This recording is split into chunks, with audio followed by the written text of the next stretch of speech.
ఇప్పుడు ఈ ఫుడ్ వండే విషయంలో కూడా యుటెన్సిల్స్ చాలా ఇంపార్టెంట్‌గా ఇవే వాడాలి, ఇవి వాడకూడదు అంటున్నారు. యెస్. నాకున్న మీరు ఫస్ట్ చెప్పండి. నుంచి ఒకటి చెప్తున్నారు. మనకి తరతరాలుగా వచ్చిన ఒక యెస్. అలవాటుని వదిలేస్తున్నామని. అప్పుడంతా కూడా అల్యూమినియం వాడుతూ ఉండేవాళ్ళు. ఇప్పుడు అది అస్సలు వాడకూడదు అంటున్నారు. యెస్. ఏంటిది? అల్యూమినియం కేమ్ విత్ బ్రిటిష్ అండి. Hmm. Before that we don't have aluminium okay. In మట్టి అవర్ థింగ్స్. కుండలు. మట్టి ఉండేది. Hmm. So some areas if there is a soil which is good for porcelain అనుకోండి, ఏరియాని బట్టి కదా మేడం, అక్కడ మనకి ఏం దొరుకుతాయి వాటితోనే we use to.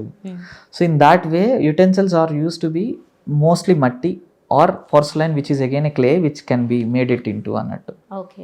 So the process use to be going on. So ఎప్పుడైతే ఇప్పటికి మీరు అదే చెప్తారా? అంటే అంటే అది అల్యూమినియం ఇప్పుడు అయితే వద్దు. ఇంప్రాక్టికల్ కదా, ఇప్పుడు మట్టి గుండలు అనేది ఇంప్రాక్టికాలిటీ అవును. వస్తుంది.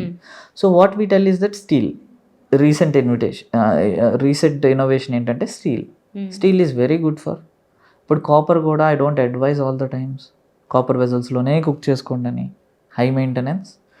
అండ్ ఈవెన్ కాపర్ ఏంటంటే ఫుడ్లోకి సక్ అయిన తర్వాత కాపర్ పాయిజనింగ్ అవ్వడానికి కొంత ఛాన్సెస్ నేను 2-3 కేసులు చూస్తున్నాను కాబట్టి చెప్తున్నాను.